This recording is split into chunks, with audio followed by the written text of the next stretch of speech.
గురక అంటారు కదా! సో, గురక ఇది చాలా సాధారణ సమస్య అని చాలామంది అనుకుంటారు. హ్మ్. సో, దీన్ని ఎలా ఇంకా ఖచ్చితంగా మనం డాక్టర్ దగ్గరికెళ్ళాలి అని ఏ లక్షణంతో మనము ఇంకా ముందుకెళ్ళాలంటారు? చాలా మంచి క్వెషన్ అండి. హ్మ్. That is the best question of the హ్మ్. ఇంటర్వ్యూ.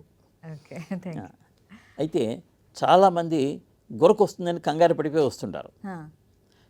అయితే ఎవరు కంగారు పడక్కర్లేదు అంటే, ఒక 6 గంటల నైట్ స్లీప్‌లో 2-3 గంటల వరకు గురక పెట్టినట్టయితే హుహు. వాళ్ళు కంగారు పడక్కర్లేదు.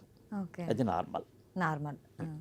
అయితే ఇంకొకటి ఏంటంటే, గురక పెడుతూ పెడుతూ మధ్యలో బ్రీతింగ్ ఆపేస్తున్నారనుకోండి, హ్మ్.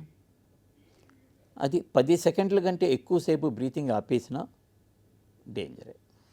హ్మ్. ఇంచేత ఆపేసిన సమయంలో రక్తంలో ఆక్సిజన్ శాతం తగ్గిపోతుంది. తగ్గిపోతుంది. సో, బ్రెయిన్‌కి ఆక్సిజన్ పోదు. బ్రెయిన్‌కి కాదు, హార్ట్‌కి కూడా. హ్మ్.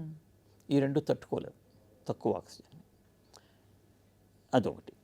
మూడవది ఏంటంటే, అయితే బ్రీతింగ్ ఎప్పుడైతే గంటకి 5 సార్లు కంటే ఎక్కువ సార్లు బ్రీతింగ్ ఆపేస్తారో, వాళ్ళలో ఉదయం లేచిన తర్వాత తలనొప్పి రావడం, ఓహ్! హ్మ్. తర్వాత పని చేస్తున్నప్పుడు కూడా నిద్ర రావడం, హుహు. పేపర్ చదువుతుంటే నిద్ర వచ్చేస్తూ ఉంటుంది. ఉదయం లేచిన తర్వాత ఇంకా ఏం పని చేయబోద్దు, ఇంకా పడుకోవాలనిపిస్తుంది. రైట్. 6 గంటలు పడుకున్నారు, 7, 8 గంటలు పడుకున్నా ఇంకా అంటే పడుకోవాలనిపిస్తుంది. వాళ్ళకి స్లీప్ కరెక్ట్‌గా ఉండదు ఇక. లేదు. హ్మ్.